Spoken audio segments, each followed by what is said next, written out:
पुस्तक 3 अध्याय बाप्तिजक जहनक प्रचार। तिबिरिय काइसरक राजत्वर 15 वर्षरे जेतेबेले पंतिय पिलात जिहुदा प्रदेशर शासनकर्ता ओ हेरोद गालिलीर सामंत राजा थिले, आउ तांको भ्राता फिलिप इतुरिया ओ त्रखनीति प्रदेशर पुणी लुसानिया अबिलनीर सामंत राजा थिले एवं हानन ओ कयाफा महाजाजक थिले। सेतेबेले ईश्वरंक वाक्य प्रांतरे जिखरियंक पुत्र जहनंक निकटरे उपस्थित हेला। सेथिरे से जर्धनर निकटवर्ती समस्त अंचल को जाई पाप क्षमा निमंते मन परिवर्तनर बाप्तिस्म घोषणा करबाकू लागिले। जेपरी जिसाय भाववादी शास्त्र रे लिखित अछि, प्रांतरे उच्च शब्द करुथिबा जनकर स्वर प्रभुंक पथ प्रस्तुत कर, ताहांक राजदंड सलख कर। प्रत्येक उपत्यका पूर्ण करा जीव, पुणी प्रत्येक पर्वत व उपपर्वत नीच करा जीव। वक्र पथ सबु सलख हेब, आउ उच्च नीच भूमि समतल पथरे परिणत हेब। पुणी समस्त मर्त्य ईश्वरंक परित्राण देखिबे। अतएव से तांको द्वारा बाप्तिजित हेबा निमंते बाहरी आसुथिबा लोक समूह को कहिले, रे कालसर्पर वंश, आगामी क्रोधरु पलायन करिबा निमंते किए तुम्भमानकु चेतना देला। एणु मन परिवर्तनर उपयुक्त फल उत्पन्न कर। पुणी अब्राहम आंभमानकर पिता मने मने सुधा एपरि कुह नाही, कारण मु तो तुम्भमानकु कहुअछि, ईश्वर एही पत्थर गुड़ाकरू अब्राहमंक निमंते संतान उत्पन्न करि पारंती।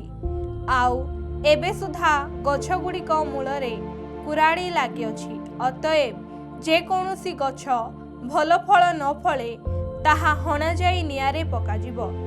एथिरे लोक समूह तांकु पचारिबाकू लागिले, ताहा हेले आम्भे माने कौन करिबा? से सेमानकु उत्तर देले, जाहार 2टी अंग रखा अछि से जाहार नाही ताहाकु गोटिए देउ। पुणी जाहार खाद्य अछि से सेहीपरि करू। करग्राही माने मध्य बाप्तिस्म पाइबाकू आसी तांकु पचारिले, हे गुरु, आम्भे माने कौन करिबा? से सेमानकु कहिले, तुम्भमानक निमंते जाहा निरूपित ताहा अपेक्षा अधिक आदाय कर नाही। सैनिक माने मध्य तांकु पचारिबाकू लागिले, आउ आम्भे माने कौन करिबा? से सेमानकु कहिले, बलरे कि छलरे काहारी धन हरण कर नाही। पुणी तुम्भमानक वेतनरे संतुष्ट होइथाओ। लोके अपेक्षारु थिबारु ओ जहन केजाणी ख्रीष्ट हेबे, एहा ताहांक संबंधरे समस्ते आपणा आपणा मनरे तर्क वितर्क करुथिबारु जहन समस्तंकु उत्तर देले, मु सिना तुम्भमानंकु जलरे बाप्तिस्म देउअछि, मात्र मोठारु जे अधिक शक्तिमान से आसुअछंती, ताहांक पादुकार बंधन फिटाइबाकू मु योग्य नुहे। से तुम्भमानंकु पवित्र आत्मा ओ अग्निरे बाप्तिस्म देबे। आपणा खला उत्तम रूपे परिष्कार करिबा निमंते ओ निज अमाररे गहम संग्रह करिबा निमंते ताहांक हातरे कुला अछि, किंतु अगाड़ी जाक से अनिर्वाण अग्निरे पड़ी पकाइबे। से एहिपरि अनेक उपदेश देई पुणी विभिन्न प्रकार उत्साहजनक वाक्य कही लोकंक निकटरे सुसंवाद प्रचार करुथिले। किंतु सामंत राजा हेरोद निज भाईंक भार्या हेरोदियांक विषय एवं आपणा कृत समस्त दुष्कर्म विषय जहनंक द्वारा अनुजोग प्राप्त हेबारु से तांकु कारारोध करी निजर समस्त दुष्कर्म सहित एहा मध्य जोग कले। समस्त लोक बाप्तिजित हेला उतारे जीसु मध्य बाप्तिजित होई प्रार्थना करुथिबा समय रे आकाश उन्मुक्त हेला।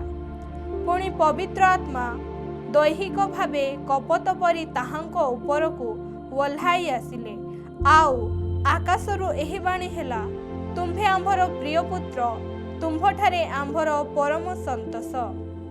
जीशु ख्रीष्टंकर वंशावली। जीशु कार्य आरंभ करने समय ताहांकु प्राय 30 वर्ष बयस होइथिला। लोकंको धारणा अनुसारे से जोसेफंको पुत्र, जोसेफ एलींको पुत्र, एली मत्थातंको पुत्र, मत्थात लेवींको पुत्र, लेवी मल्खींको पुत्र, मल्खी जनयंको पुत्र, जनय जोसेफंको पुत्र, जोसेफ मतिथ्यंको पुत्र, मतिथ्या आमोसंको पुत्र, आमोस नाहुमको पुत्र, नाहुम हेस्लिंको पुत्र, हेस्ली नगयंको पुत्र, नगय महथंको पुत्र, महथ मतिथ्यांको पुत्र, मतिथ्या सिमयींको पुत्र, सिमयी जोसेखंको पुत्र, जोसेख जदांको पुत्र, जदा जहनंको पुत्र, जहन रेसांको पुत्र, रेसा जिरुबाबिलंको पुत्र, जिरुबाबिल सल्थिएलंको पुत्र, सल्थिएल नेरींको पुत्र, नेरी मल्खींको पुत्र, मल्खी अधिंको पुत्र, अधि कसामंको पुत्र, कसाम एल्मदानंको पुत्र, एल्मदान एरंको पुत्र, एर जिहस्यंको पुत्र, जिहस्य एलिएजरंकर पुत्र, एलिएजर जरीमंको पुत्र, जरी मत्थातंको पुत्र, मत्थात लेवींको पुत्र, लेवी सिमियनको पुत्र, सिमियन जिहुदांको पुत्र, जिहुदा जोसेफंको पुत्र, जोसेफ जनामंको पुत्र, जनाम एलियाकिमको पुत्र, एलियाकिम मलाहंको पुत्र, मलाह मनांको पुत्र, मना मतथांको पुत्र, मतथा नाथनंको पुत्र, नाथन दाऊदंको पुत्र, दाऊद जिसयंको पुत्र, जिसय वबेदंको पुत्र, वबेद बयजंको पुत्र, बयज सेलहंको पुत्र, सेलह नहसनंको पुत्र, नहसन अमीनादाबंको पुत्र, अमीनादाब अद्मिनंको पुत्र, अद्मिन अर्निंको पुत्र, अर्नि हेस्रणंको पुत्र, हेस्रण फेरसंको पुत्र, फेरस जिहुदांको पुत्र, जिहुदा जाकुबंको पुत्र, जाकुब इसहाकंको पुत्र, इसहाक अब्राहमंको पुत्र, अब्राहम थेरहंको पुत्र, थेरह नहरंको पुत्र, नहर सरुगंको पुत्र, सरुग रघुंको पुत्र, रघु फेल्गंको पुत्र, फेल्ग एबरंको पुत्र, एबर सेलहंको पुत्र, सेलह केनानंको पुत्र, केनान अर्पक्षदंको पुत्र, अर्पक्षद सेमंको पुत्र, सेम नहंको पुत्र, नह लेमखंको पुत्र, लेमख मिथुसेलहंको पुत्र, मिथुसेलह हनकंको पुत्र, हनक जेरदंको पुत्र, जेरद महलेलंको पुत्र, महलेल केनानंको पुत्र, केनान एनोसंको पुत्र, एनोस सेथंको पुत्र, सेथ आदमंको पुत्र, आदम ईश्वरंको पुत्र। लूक अध्याय 4 जीशुंको परीक्षा। जीशु पवित्र आत्मारे पूर्ण होई जर्धनरु बाहुड़िले एवं 40 दिन पर्यंत आत्मांक द्वारा प्रांतरे चालित होई शयतान कर्तृक परीक्षित हेउथिले। सेही समस्त दिन से किछि भोजन कले नहीं। आउ सेही सब दिन शेष हुअन्ते से क्षुदित हेले। सेथिरे शयतान ताहांकु कहिला, तुम्भे जेबे ईश्वरंको पुत्र तेबे एही पत्थर को रोटी हेबा पाई आज्ञा दियो। जीशु ताहाकु उत्तर देले, लेखा अछि मनुष्य केवल रोटी रे बंचिब नाही। आउ से ताहांकु ऊपर को घेनी जाई एक मुहूर्त मध्यरे पृथ्वीर समस्त राज्य ताहांकु देखाइला। पुणी शयतान ताहांकु कहिला, आम्भे तुम्भकु ए समस्त अधिकार ओ ए सबुर ऐश्वर्य देबा, कारण आम्भकु ताहा समर्पित होइअछि। आउ आम्भे जाहाकु इच्छा ताहाकु ताहा देउ। अतएव तुम्भे जेबे आम्भ छामुरे प्रणाम करिब तेबे समस्त तुम्भर हेब। जीशु ताहांकु उत्तर देले, लेखा अछि तुम्भे प्रभु आपणा ईश्वरंकु प्रणाम करिब आउ केवल ताहांकर उपासना करिब।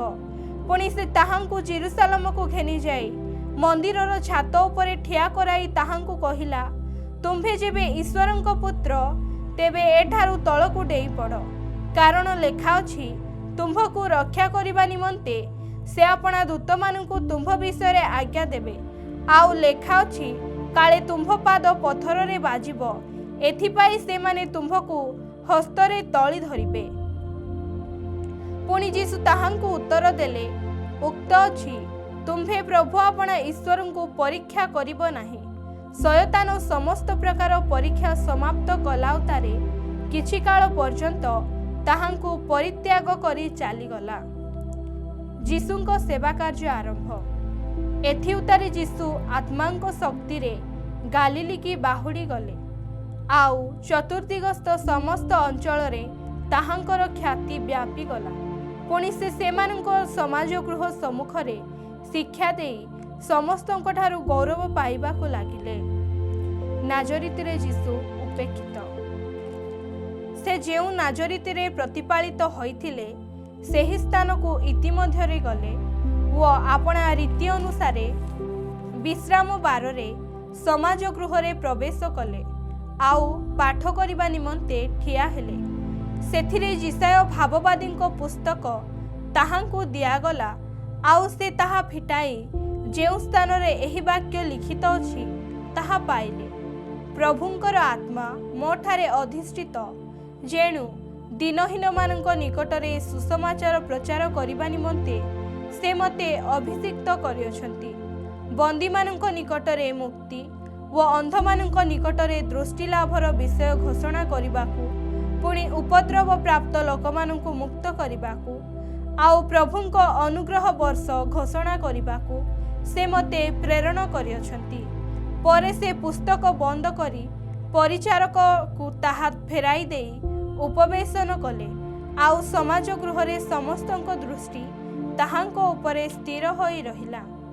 पुणी से सेमानंकु कहिबाकू लागिले आजि धर्मशास्त्रर एही वाक्य तुम्भ मानक कर्णगोचर रे सफल हेला।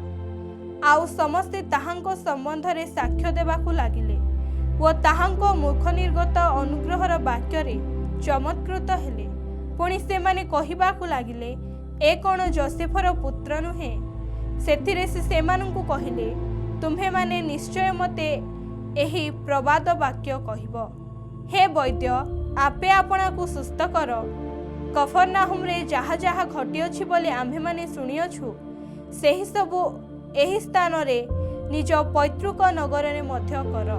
पुणी से कहिले मु तुम्भ मानकु सत्य कहुअछि कौनसी भाववादी निज पैतृक नगर रे ग्राह्य हुअंती नाही किंतु मु तुम्भ मानकु सत्य कहुअछि एलियंको समय रे जेतेबेले 3 वर्ष 6 मास पर्यंत आकाश रुद्ध हेबारु समस्त देश रे महादुर्भिक्ष पड़िथिला सेतेबेले इस्राएल मध्यरे अनेक विधवा थिले तथापि एलियो सेमानको काहारी निकटकू प्रेरित न होई केवल सीदन देशर सारिफत को जणे विधवा स्त्री निकटकू प्रेरित हेले।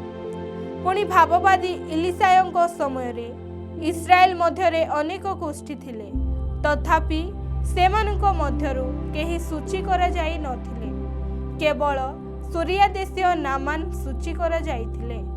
समाज गृह रे एही सब कथा सुनु सुनु समस्ते क्रोधरे परिपूर्ण हेले।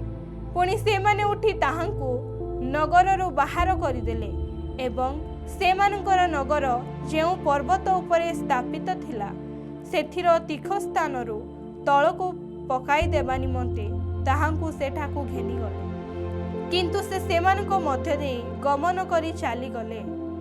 असुचि भूतात्मा विशिष्ट व्यक्तिर सुस्थता से कफरनाहुम नामक गालिलीर गोटे नगर को आसिले। पुणी विश्राम बार मानंकरे लोकमानंकु शिक्षा देबाकू लागिले आउ से माने ताहांको शिक्षारे आश्चर्यान्वित हेले कारण ताहांको वाक्य अधिकार युक्त थिला।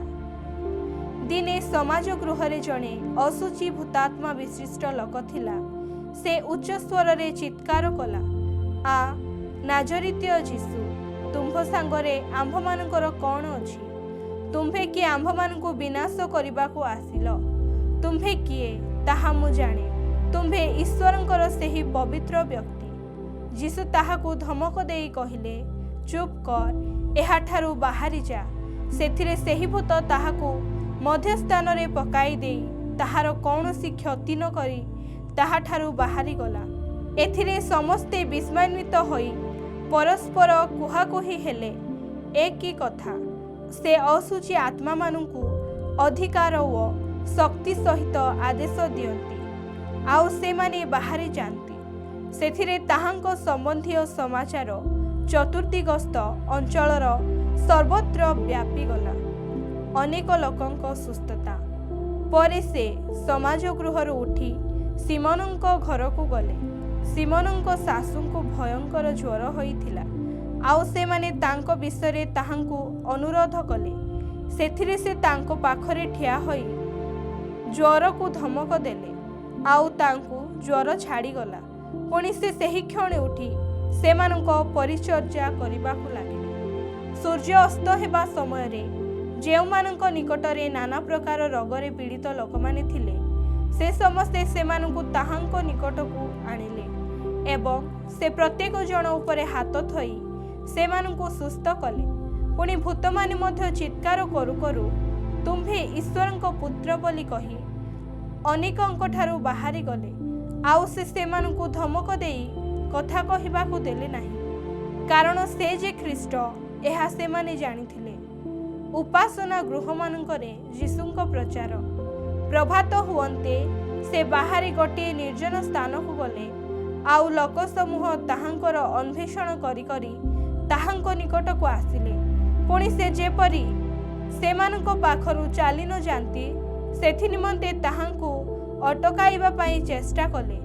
କିନ୍ତୁ ସେ ସେମାନଙ୍କୁ କହିଲେ, ଅନ୍ୟାନ୍ୟ ନଗରରେ ମଧ୍ୟ ମୋତେ ଅବଶ୍ୟ ଈଶ୍ୱରଙ୍କ ରାଜ୍ୟର ସୁସମାଚାର ପ୍ରଚାର କରିବାକୁ ହେବ, କାରଣ ସେଥି ନିମନ୍ତେ ମୁଁ ପ୍ରେରିତ ହୋଇଅଛି। ପୁଣି ସେ ଯିହୁଦା ଦେଶର ସମାଜ ଗୃହମାନଙ୍କରେ ପ୍ରଚାର କରିବାକୁ ଲାଗିଲେ।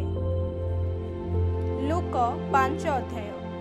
ପ୍ରଥମ ଶିଷ୍ୟଙ୍କୁ ଆହ୍ୱାନ। ଦିନେ ଯେତେବେଳେ ଲୋକସମୂହ ତାହାଙ୍କ ଉପରେ ମାଡ଼ି ପଡ଼ି ଈଶ୍ୱରଙ୍କ ବାକ୍ୟ ଶୁଣୁଥିଲେ, ସେତେବେଳେ ସେ ଗିନ୍ନେସରତ ହ୍ରଦ କୂଳରେ ଠିଆ ହୋଇଥିଲେ। ଆଉ ସେ ହ୍ରଦ କୂଳରେ 2ଟି ନୌକା ଥିବାର ଦେଖିଲେ। ମାଛୁଆମାନେ ସେଥିରୁ ଓହ୍ଲାଇ ଜାଲ ଧୋଉଥିଲେ। ସେହି ନୌକାଗୁଡ଼ିକ ମଧ୍ୟରୁ ଯେଉଁଟି ସିମୋନଙ୍କର ଥିଲା, ସେଥିରେ ସେ ଚଢ଼ି ସ୍ଥଳରୁ ଅଳ୍ପ ଦୂରକୁ ଯିବା ନିମନ୍ତେ ତାଙ୍କୁ ଅନୁରୋଧ କଲେ, ଆଉ ସେ ବସି ନୌକାରୁ ଲୋକସମୂହକୁ ଶିକ୍ଷା ଦେବାକୁ ଲାଗିଲେ। ସେ କଥା ଶେଷ କରି ସିମୋନଙ୍କୁ କହିଲେ, ଗଭୀର ଜଳକୁ ଯାଇ ମାଛ ଧରିବା ନିମନ୍ତେ ତୁମ୍ଭମାନଙ୍କର ଜାଲ ପକାଅ। ଏଥିରେ ସିମୋନ ଉତ୍ତର ଦେଲେ, ହେ ଗୁରୁ, ଆମ୍ଭେମାନେ ରାତିଯାକ ପରିଶ୍ରମ କରି କିଛି ଧରି ନାହୁଁ, କିନ୍ତୁ ଆପଣଙ୍କ କଥାରେ ମୁଁ ଜାଲ ପକାଇବି। ଆଉ ସେମାନେ ତାହା ପକାଇ ବହୁତ ମାଛ ଧରିଲେ। ପୁଣି ସେମାନଙ୍କ ଜାଲ ଛିଣ୍ଡିବାକୁ ଲାଗିଲା। ସେଥିରେ ସେମାନଙ୍କ ଯେଉଁ ଅଂଶୀଦାରମାନେ ଅନ୍ୟ ନୌକାରେ ଥିଲେ, ସେମାନେ ଯେପରି ଆସି ସାହାଯ୍ୟ କରନ୍ତି, ଏଥିପାଇଁ ସେମାନେ ସେମାନଙ୍କୁ ଠାରିଲେ। ଏଥିରେ ସେମାନେ ଆସି 2ଟି ନୌକାକୁ ଏପରି ପୂର୍ଣ୍ଣ କଲେ ଯେ ସେଗୁଡ଼ିକ ବୁଡ଼ିବାକୁ ଲାଗିଲା। କିନ୍ତୁ ସିମୋନ ପିତର ଏହା ଦେଖି ଯୀଶୁଙ୍କ ଚରଣ ତଳେ ପଡ଼ି କହିଲେ, ହେ ପ୍ରଭୁ, ମୋ ନିକଟରୁ ଯିବା ହେଉନ୍ତୁ, ଯେଣୁ ମୁଁ ଜଣେ ପାପୀ ମନୁଷ୍ୟ।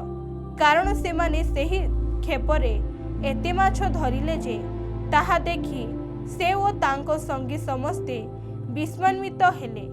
ପୁଣି ଜେବଦୀଙ୍କ 2 ପୁତ୍ର ଯାକୋବ ଓ ଯୋହନ, ଯେଉଁମାନେ ସିମୋନଙ୍କର ସହଭାଗୀ ଥିଲେ, ସେମାନେ ମଧ୍ୟ ସେହି ପ୍ରକାର ବିସ୍ମୟାନ୍ୱିତ ହେଲେ।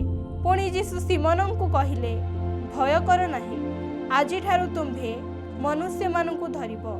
ସେଥିରେ ସେମାନେ ନୌକାଗୁଡ଼ିକ କୂଳକୁ ଆଣି ସମସ୍ତ ପରିତ୍ୟାଗ କରି ତାହାଙ୍କର ଅନୁଗମନ କଲେ। କୁଷ୍ଠିଲୋକର ସୁସ୍ଥତା। ସେ ଗୋଟିଏ ନଗରରେ ଥିବା ସମୟରେ ଦେଖ, ଜଣେ ସର୍ବାଙ୍ଗ କୁଷ୍ଠିଲୋକ ସେ ସ୍ଥାନରେ ଥିଲା। ସେ ଯୀଶୁଙ୍କୁ ଦେଖି ମୁହଁ ମାଡ଼ି ପଡ଼ି ତାହାଙ୍କୁ ନିବେଦନ କରି କହିଲା, ହେ ପ୍ରଭୁ, ଆପଣ ଯଦି ଇଚ୍ଛା କରନ୍ତି, ତାହା ହେଲେ ମୋତେ ଶୁଚି କରିପାରନ୍ତି। ସେଥିରେ ସେ ହାତ ବଢ଼ାଇ ତାହାଙ୍କୁ ଛୁଇଁ କହିଲେ, ମୁଁ ଇଚ୍ଛା କରୁଅଛି, ଶୁଚି ହୁଅ। ସେହି କ୍ଷଣି କୁଷ୍ଠରୋଗ ତାହାଠାରୁ ଦୂର ହେଲା। ଆଉ ସେ ତାହାଙ୍କୁ ଆଜ୍ଞା ଦେଇ କହିଲେ, କାହାକୁ କୁହ ନାହିଁ, କିନ୍ତୁ ଯାଇ ଯାଜକଙ୍କୁ ନିଜକୁ ଦେଖାଅ। ପୁଣି ମୋଶେଙ୍କ ଆଦେଶ ଅନୁସାରେ ଆପଣାର ଶୌଚକ୍ରିୟା ସ୍ୱରୂପେ ସେମାନଙ୍କ ନିକଟରେ ସାକ୍ଷ୍ୟ ଦେବା ନିମନ୍ତେ ନୈବେଦ୍ୟ ଉତ୍ସର୍ଗ କର। କିନ୍ତୁ ତାହାଙ୍କ ବିଷୟକ କଥା ଆହୁରି ଅଧିକ ବ୍ୟାପିଗଲା। ଆଉ ବହୁ ସଂଖ୍ୟକ ଲୋକ ଶୁଣିବା ନିମନ୍ତେ ଓ ଆପଣା ଆପଣା ରୋଗରୁ ସୁସ୍ଥ ହେବା ନିମନ୍ତେ ଏକତ୍ର ହେବାକୁ ଲାଗିଲେ। ମାତ୍ର ସେ ନିର୍ଜନ ସ୍ଥାନମାନଙ୍କରେ ରହି ପ୍ରାର୍ଥନା କରୁଥିଲେ। ପକ୍ଷାଘାତ ରୋଗୀର ସୁସ୍ଥତା। ଦିନେ ସେ ଶିକ୍ଷା ଦେଉଥିଲେ। ଆଉ ଗାଲିଲର ପ୍ରତ୍ୟେକ ଗ୍ରାମ, ପୁଣି ଜିହୁଦା ପ୍ରଦେଶ ଓ ଜେରୁସାଲେମରୁ ଆସିଥିବା ଫାରୁସୀ ଓ ବ୍ୟବସ୍ଥାଧ୍ୟକ୍ଷମାନେ ନିକଟରେ ବସିଥିଲେ। ଆଉ ସେ ଯେପରି ସୁସ୍ଥ କରନ୍ତି, ଏଥିପାଇଁ ପ୍ରଭୁଙ୍କର ଶକ୍ତି ଉପସ୍ଥିତ ଥିଲା। ପୁଣି ଦେଖ, କେତେକ ଲୋକ ଜଣେ ପକ୍ଷାଘାତ ରୋଗୀ ମନୁଷ୍ୟକୁ ଖଟିଆରେ ବୋହି ଆଣି ତାହାଙ୍କୁ ଭିତରକୁ ଘେନିଯିବା ନିମନ୍ତେ ଓ ତାହାଙ୍କ ସମ୍ମୁଖରେ ଥୋଇବା ନିମନ୍ତେ ଚେଷ୍ଟା କରୁଥିଲେ। କିନ୍ତୁ ଭିଡ଼ ହେତୁ ତାହାକୁ ଭିତରକୁ ଘେନିଯିବା ପାଇଁ ବାଟ ନ ପାଇବାରୁ ସେମାନେ ଘର ଉପରକୁ ଯାଇ ଛାତ ଭିତର ଦେଇ ଖଟିଆ ସହିତ ତାହାକୁ ମଧ୍ୟସ୍ଥାନରେ ଯୀଶୁଙ୍କ ସମ୍ମୁଖରେ ଓହ୍ଲାଇ ଦେଲେ। ସେ ସେମାନଙ୍କର ବିଶ୍ୱାସ ଦେଖି କହିଲେ, ହେ ମନୁଷ୍ୟ, ତୁମ୍ଭର ପାପ ସବୁ କ୍ଷମା କରାଯାଇଅଛି। ସେଥିରେ ଶାସ୍ତ୍ରୀ ଓ ଫାରୁସୀମାନେ ତର୍କ ବିତର୍କ କରି ଏହା କହିବାକୁ ଲାଗିଲେ, ଏ ଯେ ଈଶ୍ୱର ନିନ୍ଦା କରୁଅଛି, ଏ କିଏ? କେବଳ ଈଶ୍ୱରଙ୍କ ବିନା ଆଉ କିଏ ପାପ କ୍ଷମା କରିପାରେ? କିନ୍ତୁ ଯୀଶୁ ସେମାନଙ୍କ ତର୍କ ବିତର୍କ ଜ୍ଞାତ ହୋଇ ସେମାନଙ୍କୁ ଉତ୍ତର ଦେଲେ, ତୁମ୍ଭେମାନେ ଆପଣା ଆପଣା ମନରେ କ'ଣ ତର୍କ ବିତର୍କ କରୁଅଛ? କ'ଣ ସହଜ, ତୁମ୍ଭର ପାପ ସବୁ କ୍ଷମା କରାଗଲା ବୋଲି କହିବା, ବା ଉଠ ଚାଲ ବୋଲି କହିବା? କିନ୍ତୁ ପୃଥିବୀରେ ପାପ କ୍ଷମା କରିବାକୁ ମନୁଷ୍ୟ ପୁତ୍ରଙ୍କର ଯେ ଅଧିକାର ଅଛି, ଏହା ଯେପରି ତୁମ୍ଭେମାନେ ଜାଣିପାର, ଏଥିପାଇଁ ସେ ପକ୍ଷାଘାତ ରୋଗୀକି କହିଲେ, ମୁଁ ତୁମ୍ଭକୁ କହୁଅଛି, ଉଠ, ନିଜ ଖଟିଆ ଘେନି ଆପଣା ଘରକୁ ଯାଅ। ସେଥିରେ ସେ ତତ୍କ୍ଷଣାତ୍ ସେମାନଙ୍କ ସାକ୍ଷାତରେ ଉଠି ଯାହା ଉପରେ ସେ ଶୋଇଥିଲା ତାହା ଘେନି ଈଶ୍ୱରଙ୍କ ମହିମା କୀର୍ତ୍ତନ କରୁ କରୁ ନିଜ ଗୃହକୁ ଚାଲିଗଲା। ତହିଁରେ ସମସ୍ତେ ଆଚମ୍ବିତ ହୋଇ ଈଶ୍ୱରଙ୍କ ମହିମା କୀର୍ତ୍ତନ କରିବାକୁ ଲାଗିଲେ ଓ ଅତ୍ୟନ୍ତ ଭୀତ ହୋଇ କହିଲେ, ଆଜି ଆମ୍ଭେମାନେ ଅଦ୍ଭୁତ ଘଟଣା ଦେଖିଲୁ। ଲେବୀଙ୍କୁ ଆହ୍ୱାନ। ଏଥି ଉତ୍ତାରେ ସେ ବାହାରି ଯାଇ ଲେବୀ ନାମକ ଜଣେ କରଗ୍ରାହୀଙ୍କି କର ଆଦାୟ ସ୍ଥାନରେ ବସିଥିବା ଦେଖି ତାଙ୍କୁ କହିଲେ, ମୋହର ଅନୁଗମନ କର।